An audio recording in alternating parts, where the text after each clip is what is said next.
नमस्कार विद्यार्थी मित्रांनो, BMS फर्स्ट इयर. आता तुमचं एक्झामचं टाईम 4 ते 5 दिवस झाले. तुमचं MUHSचं ऑफिशियल एक्झामचं टाईम टेबल आलेलं आहे. तर ते तुम्ही जर बघितलं नसेल तर ते आज आपण या व्हिडिओमध्ये डिस्कस करणार आहे. सोबतच मी तुम्हाला काही बेसिक गोष्टी सांगणार आहे एक्झामशी रिलेटेड किंवा BMS फर्स्ट इयरच्या विषयांशी रिलेटेड किंवा एक्झाम पेपर कसा लिहायचा, एक्झाम कशा पद्धतीने असते, त्या बेसिक गोष्टी आज या व्हिडिओमध्ये मी तुम्हाला सांगणार आहे. तर व्हिडिओ शेवटपर्यंत संपूर्ण नक्की पहा. तसंच आपला आयुर्वेदा इसेन्स चॅनल हा तुम्हाला इथून पुढे एक्झाम होईपर्यंत तुम्हाला खूप उपयोगी पडणार आहे. तर चॅनलला सबस्क्राईब केलं नसेल तर लवकरात लवकर चॅनलला सबस्क्राईब करा, बेल आयकॉन दाबा, जेणेकरून तुम्हाला लवकरात लवकर चॅनलची नोटिफिकेशन सर्वात पहिल्यांदा तुम्हाला येऊन जाईल. तर तुम्ही एक्झामचं टाईम टेबल पाहिलंच असेल अशी मी अपेक्षा करतो. ज्याने तुमचं टाईम टेबल पाहिलेलं नाही आहे तरी ते तुमच्यासमोर तुम्हाला टाईम टेबल दिसत असेल. तर फर्स्ट BMS तुमचा 23 मार्चला पहिला पेपर आहे. 23 मार्च 2026ला म्हणजे सोमवार आहे. त्या दिवशी तुमचा पहिला पेपर संहिता अध्ययन 1 याचा पेपर आहे. थेअरी पेपर एक सिंगल पेपर आहे. सब्जेक्ट सिंगल पेपरला 50 मार्कांचं पासिंग असतं. त्यानंतर 25 मार्च 2026ला तुमचा संस्कृत पेपर 1 आहे. 27 मार्च 2026ला संस्कृतचा पेपर 2 आहे. त्यानंतर 30 मार्चला पदार्थविज्ञानचा पेपर 1, 1 एप्रिलला पदार्थविज्ञानचा पेपर 2, त्यानंतर 4 एप्रिल 2026ला रचनाशास्त्राचा पेपर 1, त्यानंतर 6 एप्रिल 2026ला रचनाशास्त्राचा पेपर 2, 8 एप्रिल 2026ला क्रियाशारीरचा पेपर 1 आणि 10 एप्रिल 2026ला तुमचा शेवटचा म्हणजे क्रियाशारीरचा पेपर 2 असणार आहे. तर अशा प्रकारे तुमचा 23 मार्च 2026 ते 10 एप्रिल 2026 तुमची MUHSची युनिव्हर्सिटी एक्झामिनेशन असणार आहे. तर तुम्ही जर टाईम टेबल व्यवस्थित पाहिलं तर तुम्हाला समजेल की कमीत म्हणजे फक्त काही पेपरमध्ये 1च दिवसांचा गॅप आहे आणि चुकून जर एखाद्या पेपरला असेल तर तुम्हाला 2 दिवसांचा गॅप भेटून जाईल.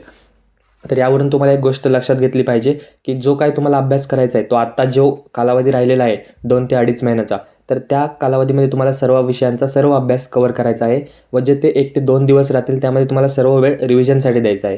त्यामुळे कोणी असं राहू नका की आपण एक्झामच्या 1 ते 2 दिवस आधी अभ्यास करू, तसा अभ्यास होत नसतो. तुम्हाला जो आत्ता 2.5 महिन्याचा वेळ आहे त्यामध्येच तुम्हाला सर्व विषय 0पासून ते पूर्ण कव्हर करायचे आहेत. तर त्यासाठी आज आपण या व्हिडिओमध्ये बघणार आहे की कोणत्या गोष्टींचा अभ्यास कशा प्रकारे केला पाहिजे, कोणत्या विषयाचा किती अभ्यास कसा करायचा. तर ती सर्व माहिती मी तुम्हाला या व्हिडिओमध्ये सांगणार आहे. तर व्हिडिओ शेवटपर्यंत ऐका. त्याचबरोबर मी तुम्हाला एक ॲडवाईस करतो की हा जो टाईम टेबल आहे तो तुम्ही स्वतः जाऊन प्रिंट काढून आणा, डाउनलोड करून त्याची प्रिंट काढा व ते तुमच्या रूममध्ये किंवा अभ्यास करण्याच्या ठिकाणी ते तुम्ही लावून टाका, जेणेकरून रोज जेव्हा तुम्ही अभ्यास कराल तेव्हा ते तुमच्या समोर असेल. तर हे तर सर्व झालं टाईम टेबल संबंधित की टाईम टेबल आलेलं आहे, कधी पेपर आहेत आणि आता काय करायचं, आता पुढे काय करायचं. टाईम टेबल तर आला आहे, पण तुम्हाला पण असं होतं आहे का की कन्फ्युजन होतं आहे, नवीन सिलेबस आहे, संस्कृतचे टर्म्स आहेत, श्लोक आहेत, वर्षभर तुम्हाला असं वाटते का की तुम्ही लेक्चर व्यवस्थित केलेले नाही आहेत किंवा लक्ष दिलेलं नाही आहे, मग तुम्हाला आता कन्फ्युजन खूप तयार झालेलं आहे किंवा मग काही गोष्टी समजल्याच नाही आहेत किंवा रचनाशास्त्राची भीती वाटते, क्रियाशास्त्राची भीती वाटते किंवा संहितांमध्ये काय वाचायचं, कसं वाचायचं, कोणते पॉईंट्स वाचायचे, कोणते स्किप करायचे हे समजत नसेल किंवा अभ्यास कसा व कुठून चालू करू, हे जर प्रश्न तुम्हाला सर्व येत असतील तर तुम्ही योग्य जागे आलेले आहात. तुम्हाला आपल्या चॅनलवर जर तुम्ही मागचे जर पाहिले, आता MUHSची सेकंड इयरची एक्झाम चालू होती, तुम्ही जर त्यांचे व्हिडिओ पाहत असाल, त्यांचे जर कमेंट्स वाचत असाल तर तुम्हाला नक्कीच एक कॉन्फिडन्स येईल, ट्रस्ट होईल आयुर्वेदा इसेन्सवर की तुम्हाला इथे तुम्ही एकदा ह्याला जर तुम्ही फॉलो केलं, एकदा जॉईन केलं आणि जर तुम्ही जे मी गोष्टी सांगतो त्या फॉलो करत गेलात तर तुम्हाला नक्कीच एक्झामचं टेन्शन तुमचं हळूहळू कमी होईल आणि तुम्हाला अजिबात पेपरच्या दिवशी कोणतीही प्रकारची भीती वाटणार नाही किंवा कोणतीही काळजी राहणार नाही. तर या सर्व गोष्टींचा विचार तुम्हाला देखील येत असेल किंवा तुम्हाला देखील असेच प्रश्न पडत असतील तर पुढे व्हिडिओमध्ये तुम्हाला खूप ह्याचा फायदा होणार आहे. तर तुमच्या पहिल्या प्रश्नाचं उत्तर आहे की सुरुवात कुठून आणि कशी करायची.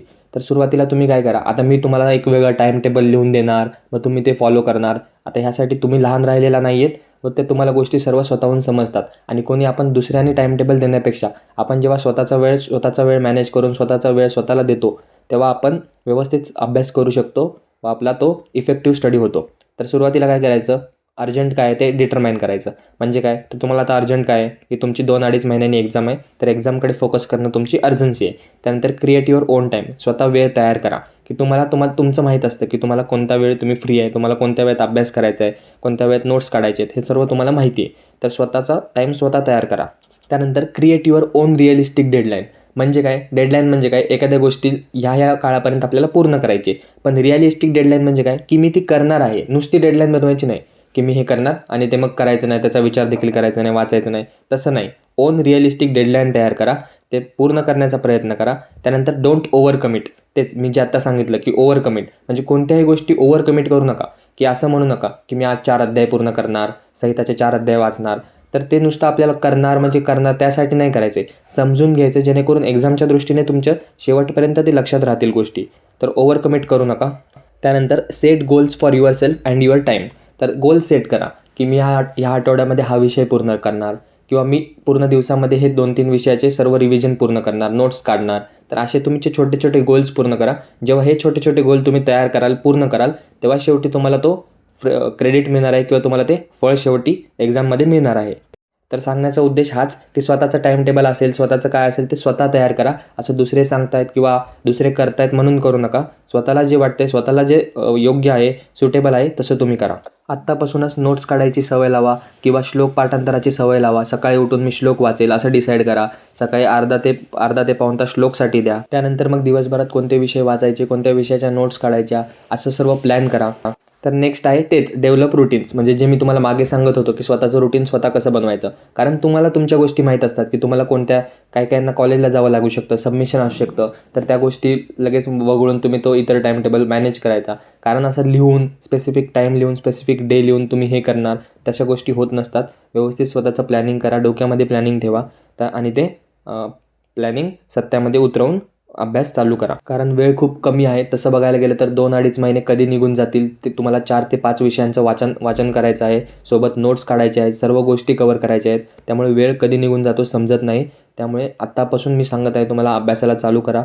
छोट्या छोट्या गोष्टींवर लक्ष द्या. आणि आता शेवटचा पॉईंट तो म्हणजे आता खेळायचं आणि मजा वगैरे करायची की नाही. तर करायची, पूर्णपणे बंद करायचं असं नाही. थोडीफार मजा करायची, मित्रांसोबत काय असेल रोजचं तेवढं 1-1.5 तास तेवढा घालवायचा. असं नाही की तुम्ही सर्वच बंद करायचं आहे. तर तुमचा जेवणाचा वेळ असेल, थोडाफार नाश्त्याचा वेळ असेल, तो तुम्ही इन्क्लूड करायचा आहे. कारण तुम्हाला हे करत करत अभ्यास करायचा आहे. त्यामुळे तोही वेळ तुम्हाला द्यायला पाहिजे. तर हे तर झालं तुमचं टाईम टेबल आणि रुटीनबद्दल. आता पुढे काय, तर glimpse of our upcoming videos. म्हणजे आपल्या चॅनलवर कोणत्या कोणत्या प्रकारचे व्हिडिओज तुमच्यासाठी हेल्पफुल राहतील किंवा कोणते कोणते व्हिडिओज अपलोड होतील. तर सुरुवातीला तर सगळ्या विषयाचे नीटली हँड रिटन नोट्स तुम्हाला भेटून जातील. त्यानंतर आपण जसं जसं आपले हँड रिटन नोट्स संपत येतील तसं आपण ॲनालिसिस ऑफ PYQ म्हणजे प्रिव्हियस इयरला क्वेश्चनला कोणते कोणते पेपर होते, सर्व विषयाचे सर्व बॅक जे 5 ते 6 वर्षांचे पेपर आहेत त्याचे व्हिडिओ आपल्या चॅनलवर अपलोड होतील. त्यानंतर MUHS एक्झाम रायटिंग स्ट्रॅटेजीचे व्हिडिओ असतील. म्हणजे कोणता पेपर कसा लिहायचा, काय कॉमन फॉर्मॅट आहेत, हे सर्व व्हिडिओज हळूहळू तुम्हाला चॅनलवर दिसतील. पण त्यासाठी तुम्ही चॅनलला सबस्क्राईब करणं गरजेचं आहे. टेलिग्राम चॅनल जॉईन केला नसेल तर टेलिग्राम चॅनल जॉईन करा. त्यानंतर आपल्या इथं पूर्ण नोट्स हे एक्झाम ओरिएंटेड असतात. एक्झामच्या म्हणजे सिलेबस कॉपीच्या बाहेरचा कोणताही एक पण पॉईंट नसतो व सर्व नोट्स हे क्लिअर शॉर्टमध्ये तुम्हाला समजतील या लँग्वेजमध्ये आहेत. कोणतीही बुकिश लँग्वेज तुम्हाला कुठेही आढळणार नाही. एकदम सोप्या सरळ शब्दांमध्ये तुम्हाला नोट्स मिळून जातील. त्यानंतर शेवटी टिप्स अँड ट्रिक्सचे व्हिडिओज देखील वेगवेगळ्या विषयाचे आपण अपलोड करणार आहे. आणि मोस्ट एक्सपेक्टेड क्वेश्चन्स म्हणजे एक्झामच्या 3 ते 4 दिवस आधी आपण प्रत्येक विषयाचे मोस्ट एक्सपेक्टेड क्वेश्चनचे व्हिडिओ अपलोड करणार आहे. तर या संबंधित तुम्हाला अधिक माहिती जसं जसं तुम्ही चॅनल फॉलो कराल, जसं जसं रोज व्हिडिओ बघाल, हँड रिटन नोट्सचे व्हिडिओ बघाल, तसं तसं तुम्हाला आणखीन माहिती भेटत जाईल. आता एक शेवटचा अनाऊन्समेंट किंवा माहिती म्हणायची झाली तर अनाऊन्समेंट काय आहे, तर आपल्या पेड नोट्ससुद्धा चालू आहेत. म्हणजे आता मी व्हिडिओमध्ये फ्री नोट्स अवेलेबल आहेत. जर तुम्हाला त्या बघायच्या असतील तर तुम्ही व्यवस्थित व्हिडिओ संपूर्ण ऐकून पाहून ते लिहून काढू शकता.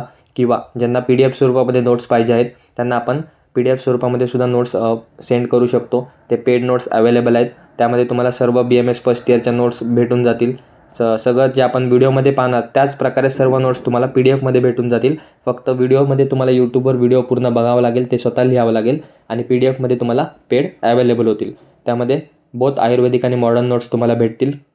ज्यांची लँग्वेज ऑफ आन्सर मराठी आहे त्यांच्यासाठी हे खूप चांगलं ऑप्शन आहे. आणि सोबतच ज्यांना फक्त मॉडर्नच्या नोट्स हव्यात तर त्यासुद्धा आपण अवेलेबल करून देऊ शकतो. या नोट्समध्ये तुम्हाला एस्पेशली बेटर स्कोअर करण्यासाठी आणि प्रॉपर प्रेझेंटेशन कसं करायचं, कोणता आन्सर कसा लिहायचा, त्यासाठी तुम्हाला याचा फायदा होणार आहे. स्टुडंट फ्रेंडली प्रायसिंग आहे. प्रायसिंगसाठी तुम्ही डिटेल्स मेसेज करू शकता पेड नोट्स म्हणून टेलिग्राम आणि इंस्टाग्रामवर. तर दोन्हीचे लिंक आपल्या बायोमध्ये आहेत, चॅनलच्या डिस्क्रिप्शनमध्ये आहेत. तर let's study smart and strong together. तर Ayurveda essence from the BMS students to the BMS students. तर हा जर व्हिडिओ तुम्ही संपूर्ण ऐकला असेल, पाहिला असेल तर तुम्हाला नक्कीच आयुर्वेदा इसेन्स या चॅनलबद्दल एक आयडिया आली असेल. तर तुम्हाला आणखीन माहिती हवी असेल तर तुम्ही टेलिग्राम चॅनल जॉईन करू शकता किंवा यूट्यूबच्या कमेंट्स पाहू शकता. त्यामध्ये तुम्हाला एक ह्या चॅनलबद्दल कॉन्फिडन्स किंवा ट्रस्ट डेव्हलप होईल. तरच तुम्ही ह्याचे व्हिडिओ बघा, किंवा तुम्ही BMSचे सॅम्पल व्हिडिओसुद्धा पाहू शकता. चॅनलवर नोट्स अपलोडेड आहेत, त्या तुम्ही पहा. त्या जर तुम्हाला लँग्वेज इझी वाटत असेल किंवा व्यवस्थित वाटत असतील तर तुम्ही नक्कीच चॅनलला सबस्क्राईब करू शकता. व्हिडिओला लाईक करा, चॅनलला सबस्क्राईब करा. भेटूया आपण पुन्हा असंच एका नवीन व्हिडिओमध्ये नवीन टॉपिकसोबत. धन्यवाद. So guys, subscribe Ayurveda Essence for more such videos. You will get all handwritten notes here.